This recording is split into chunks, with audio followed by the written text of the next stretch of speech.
Today we are at the Eco Park Golf Arena, and I just happened to come across Mr. Ajit Sen playing golf, so I didn't want to miss the opportunity of having him with us. We were arranging a tea tasting session, and since he was here in a golf tee and a golf cap, so we just grabbed him here to share his experiences about tea manufacturing, his long drawn life in the tea fields, and now dealing in so much of trading and exports. So we would be lucky to have you enlighten us to about the basic varieties of tea and how the magical bush of Camellia sinensis plays such a diverse role in our lives. Yeah, thank you. You catch me on tea because I've devoted my life in tea. This is my 45th year completed. So yesterday I stepped into my 46th year, and Fantastic. I'm happy because my blood is tea positive. Wonderful. Now, when you ask me about tea, a lot comes out in tea. Tea is the most cultivated plant after rice and wheat in the world. Oh, wow. And if you really see the cultivation, this is not only cultivated largely, it is also the biggest bonsai plant in the world. Okay.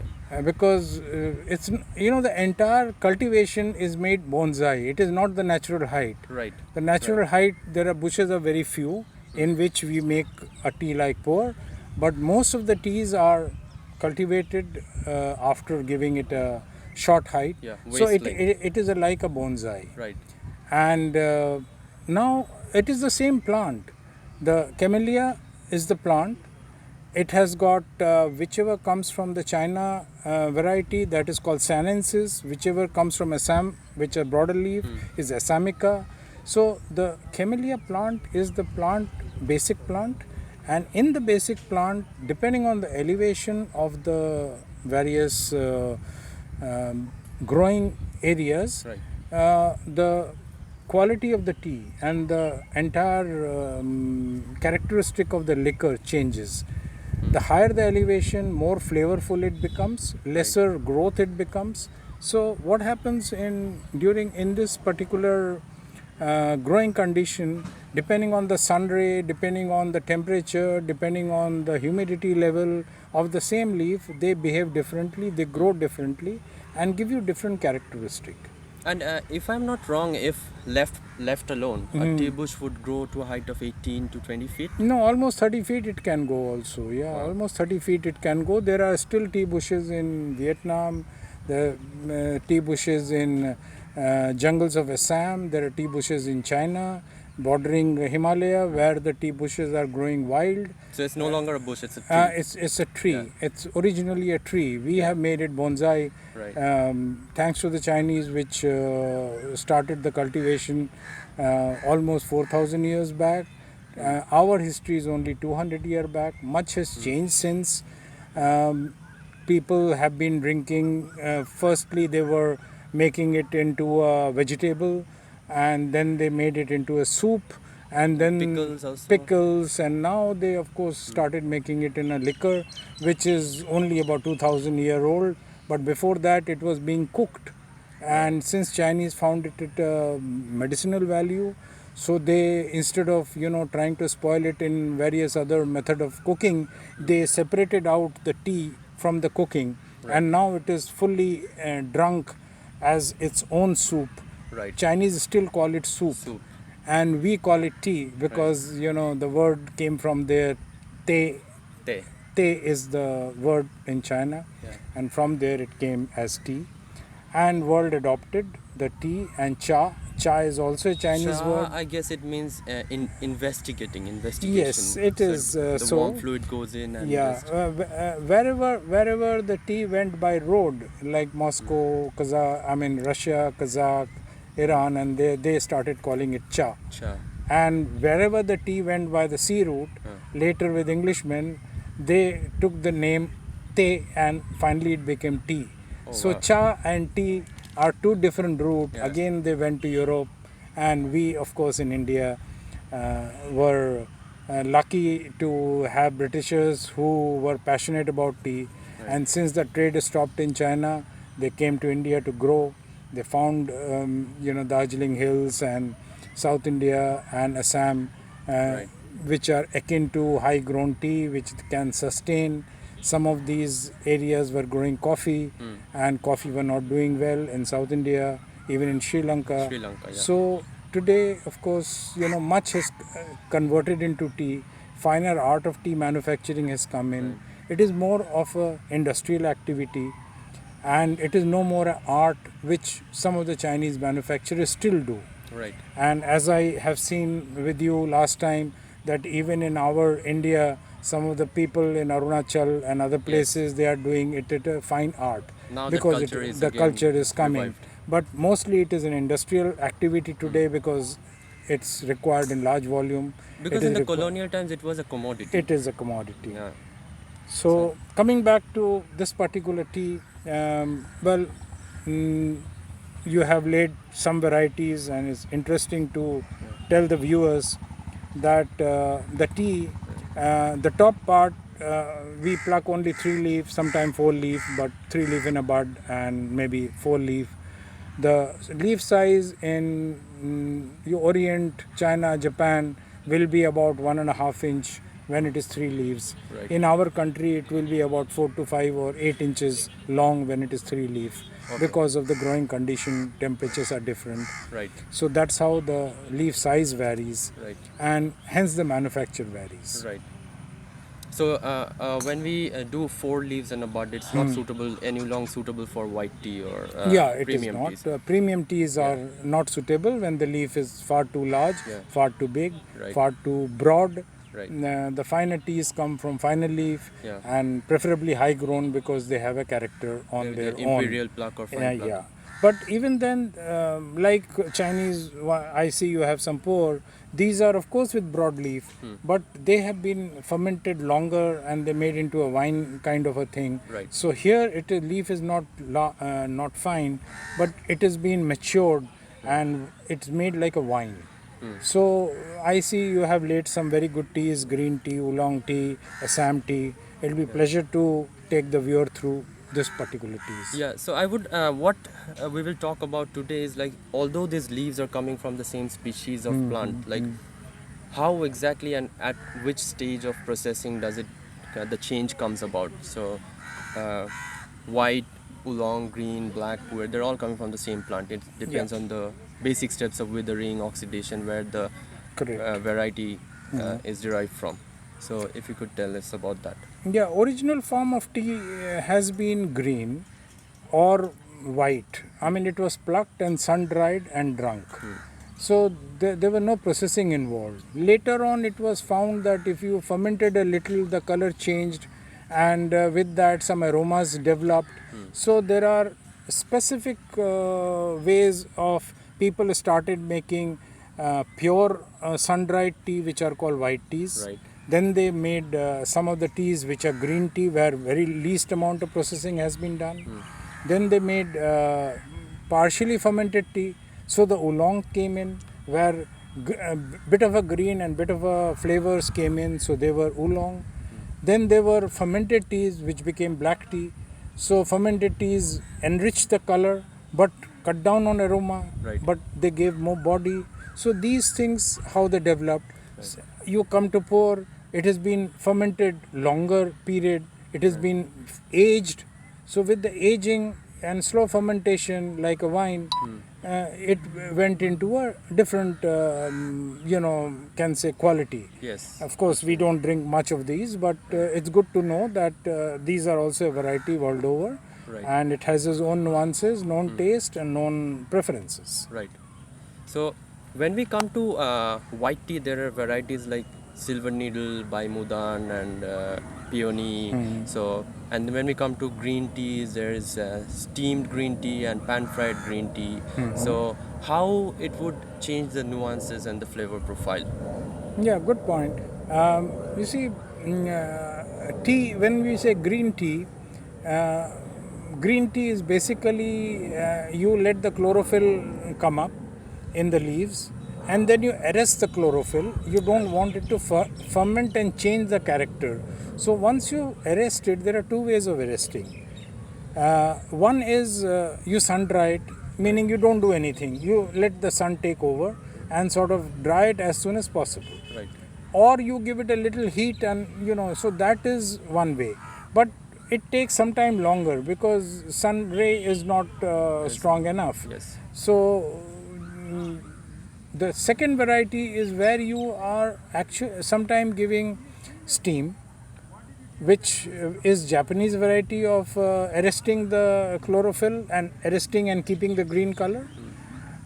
Another variety is it is not steaming but pan frying, like you On a take in a wok. kadai, Yeah. in a wok or a large kadai, and you sort of run it Yeah. with heated temperature and you keep turning it over. So what like is it used, like what's the source of the heat? Like, is the it source usually is charcoal or wood? wood charcoal is normal, and since it's still in ancient way, people still use coal and charcoal, and very few may use gas and electric. Yeah, that's modern.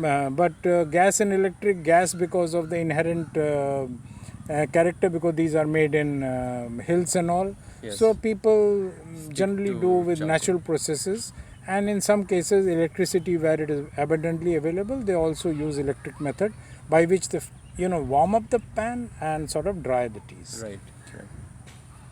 So next we have oolong, which is the best ones come from Taiwan. Mm-hmm. So we have various kinds of oolongs depending on the oxidation level. Mm-hmm. So oolongs like Tiguanin or Da Hong Pao and all these things. So how many have you tasted, or which ones do you find are the best quality? India also produces oolong now. Even India is still a baby when it comes to oolong teas. I'm sorry to say that, It's fine. because You have to start it the China where or Taiwan or where Korea or Japan doesn't make oolong really. But these three countries where they are making oolong, they have at least 80, 90 or even 200 varieties. Every village makes is one. It's like making a chicken cutlet. Everybody makes it different. Right, You right. cannot say it is the same. That was a good analogy. You cannot say your mother's chicken cutlet and my wife's chicken cutlet, even if you follow the same recipe, will be different. Yeah. So it's an art. And every tea maker, because these are made in small quantities and these are not industrial tea, these are arty teas. They're made by different families in their different ways, in their different kitchen, and they all have their separate nuances. And they don't make A, B, C, they don't mix. They sell A as separate, B as separate, So and mom's C chicken as is separate. mom's chicken, wife's Mom's chicken chicken is is mom's chicken. When you want mom's chicken, you go to mom. When you want your wife's chicken, you go to your wife. your wife. Yeah. You Don't tell your wife to make like your mom. So don't tell your wife to make like a mom. So that's interesting. So when we taste oolong, the Taiwan oolongs are different than Chinese oolong, and Chinese region-wise, different region and all over they have different oolong. The reason being the growing area, the height, the bush cultivar, the temperature, the time of plucking, all these play a small part in the leaf characteristic. And then the manufacturing characteristic adds into that. Absolutely. So if the manufacturing characteristic is where you make the slight difference, depending on the family or depending on the particular factory. In fact, oolong is never made in a factory, it is always made in a family. Right. So that's another interesting thing. And when you say why Taiwan is better, or you see the Taiwan, where the tea grows, or especially which they make oolong in, and in Fujian district of China, and in oolong, it is grown on mountain, edges, where there is very few bushes. So it's going on rocks or minerally. Yeah, it's going on rocks, and those rocks give different mineral characteristics. Right. Any fruit, vegetable, green leaf draws its strength from the soil it grows. Yes. So the same rose in Indian soil and the same rose in British soil is totally different. Right. The same rose in Pune and in Calcutta will have different aroma, different size, different Or characteristics. the Kashmiri saffron and the Yeah, Iranian yeah, saffron. Iranian saffron. They are all saffron. They come from the same family. Yeah. But where it is grown, what kind of height, what kind of mineral it is taking, Right. and in poor tea where the tea's bushes are sometimes 100 and 200 years old. I have a tea at home which is 400 years. 400 years old. I have another tea where the single tea plant is 4,000 year old. It Do you have a only gives. CCTV at your place? I might as well break in. No, it is kept in back locker, so you will not be able to reach it because it's a prized possession. Absolutely. But it will be pleasure sometime to drink with you. Now, coming back to this particular kind of oolong tea, they are very delicate tea. They have to be brewed right. Although we are trying to taste them in a uniform manner, because we are trying to compare them in a uniform manner, but oolong gives you liquor in a slower fashion. That's why repeat brews are necessary. Okay. So while totally fermented tea, it gives out all the brew in one go. Right. Flavored tea also, it takes much longer time to brew. 5 minutes is sometimes not good enough. The buds haven't opened. Right. So you need to have a first brew, then a second brew, and sometimes a third brew. Every time you pour in hot water, it opens up a little more. Right. So then it gives you different flavor and characteristics. And each cup will be different. Each cup will be different. Like if you take a bud rose and you smell, it smells one. You take out leaf and open the Petals and petals spread it and you smell, it is different. The nuances are Huh. different. Now, most of us in India, we don't understand it. We have been taught by the British 5 minutes and out Standardization. and standardization. It is not standardization. The tea drinking is more of an art. Well, what we generally produce, it can be standardized, but no. If every person, depending upon what he likes, the strength, the color, the aroma. The aroma is a volatile matter. It comes out first. After that, the aroma is overpowered by the body and the depth of the Astringent liquor. breed, yeah. So then you have to have different stages of drinking. So that is very important for Darjeeling.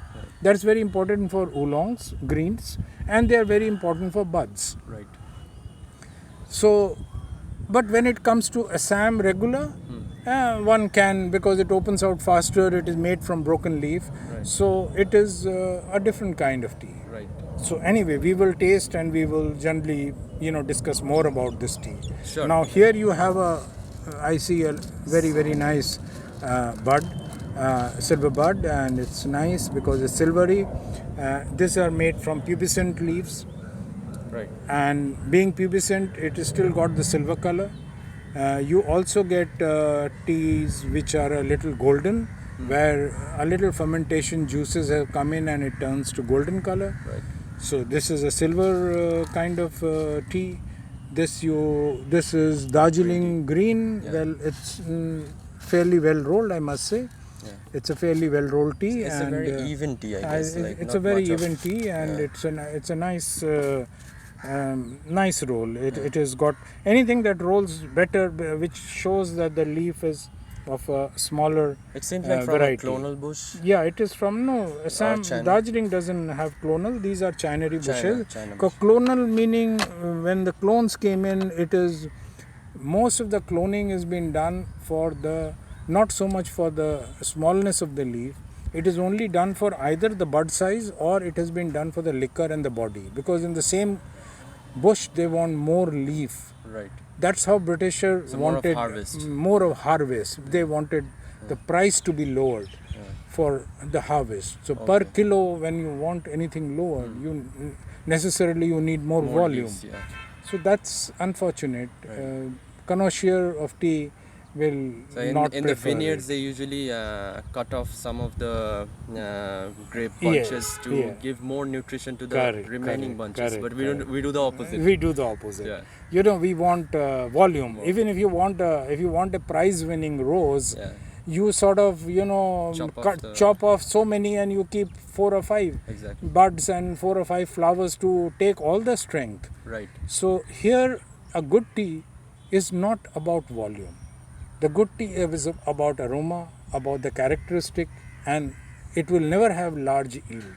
So you pay for a good tea, and Yeah, of course. less is more. Yeah, less is more. So, but then very few people appreciate it. Your mission, as you are taking it further, to make people aware of better teas and better nuances of tea. I wish you success, and I wish you good, and people will be enriched when they understand these and start making the tea of their own. Absolutely. That's very necessary. That's necessary. Otherwise, it will be everything Tea bags in one. and the CTCs. Tea bag and CTC and everything in one, Right. and only one way of preparing it, Right. and that too how the maid has prepared, Right. or the grandma has prepared. It is not by the gentleman or the lady Yeah. herself. Like I prepare my own tea. But there are very few. So if you're taking the mission, as I said, I wish you success. Yeah. And I do hope that it reaches to the right people, and they listen to these and also start experimenting on tea. Right. Absolutely. Yeah. I guess we'll have a short introduction, your short feedback on the oolong black and the pu'er. Yeah, I have just now talked about silver needle. Yeah. And the silver needle, as I can see, you have standardized to brew at So all of it here was 2 grams, Yeah, 100 ml of yeah. water at 100 degrees Yeah, for yeah. standardization. Now here, this particular Darjeeling, which is akin to first flush, you can see the greenish tea, Yeah. and it hasn't taken the rain's tea. It is an early flush. It will bound to have more aroma, and later in the rain you will not get this liquor, and you will start getting a bit of brownish tea, brownish color, and it will not have the green color. So this is bit of a green, and it in fact it is akin to bit like oolong because less fermentation has taken place. Almost Why- no. Almost no. Almost no. So here the fermentation is very limited. Yes. So the flavor component is more. Very grassy. Although it is oolong, what India calls it oolong, but here the fermentation has taken place. The original, Quite a lot. Quite a lot. Yeah. The original oolong, as in Taiwan, as in China, as in other places, is not this much fermentation. It is very, very, Very limited fermentation. You can see the green color, and only the edges will have brown color. Yes. Yeah. So here, although we call it oolong, but because we don't have the technology, we don't have the growers, Or we the don't know-how, have experience. appreciation. Yeah, it has got a floral note, but with the note Yeah, of this caramel is chocolatey. so this is bit like touch green and yet flavor early season tea. This is an Assam, as I can see. An Assam tea is of course well fermented, well rolled, black, giving darker liquor, and then you have good infusion, coppery infusion. Here it is greenish, here it is midway, but if it had a little bit green and brown, which is the true character of oolong, where partial fermentation has taken place. Right. So you should be actually seeing them green and with a little bit of edges which are turning. The rim nuance. But which is very difficult to get in our Indian scenario. Okay. Does the climatic factor play a role? No, it is manufacturing technique which is not really known here. Okay. So the people have to, even manufacturer have to learn how to make proper Right. oolong. Absolutely. So that technology is yet to sink into most of the people. Right. They call it oolong, we accept it oolong because it's different than this, but Yeah. it is different. Exactly. Yeah. And finally, the pu'er. The pu'er is an interesting tea. Good that you have got for viewers this particular tea. This particular tea is basically a compressed tea. This is the original form of tea by which tea were compressed. Like if you were to carry, teas were carried in horseback. Yeah. In the olden days when there were no ships, there were no planes, there were no containers, so it had to be carried on horseback or camelback. Right. So it was traded like that. It went via silk route. Right. So Chinese, what they did, they made compress the tea in a brick form, so that reduce, the reduce the transportation. volume. So the transportation quantity came down, the weight remained same, and with the compression, what happened that it did not take the air with it, so it Right. was less of volume, Right. and the air not around prevented the further fermentation. Right. So only the surface got fermented, and slow fermentation of natural process, like in wine, although wine is closed and kept, but a natural slow fermentation takes place inside. That slow fermentation is the true wine character. Right. Here also is the tea leaf, which is not getting air because it's so hardly compressed, Right. but inside it is getting wine-like development. And the more age it goes, so first year, second year, third year, and fourth year. So you have even poor which are 20-year-old. There you have poor which are the father gives it to the son during marriage. The father Yeah. gives it because his grandfather gave him, so he gives it. So those kind of teas That's are like also a there. So tradition. it's like a very old wine. It has its own character. Yeah.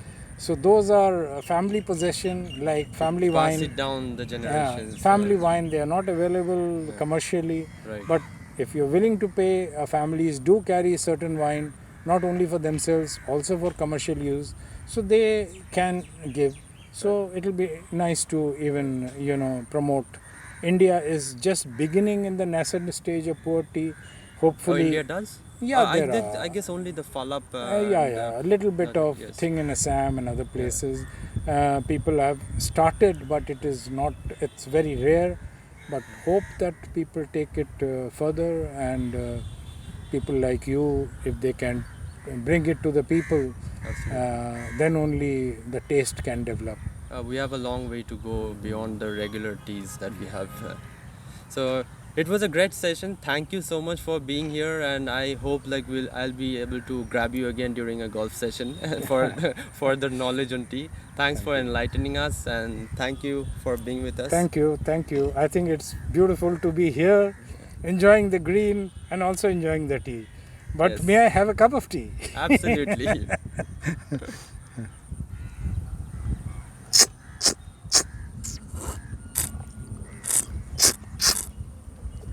More of a green.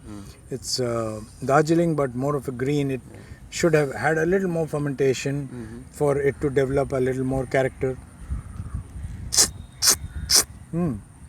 It's got a nice floral note, but it has gone over the edge in if you're calling it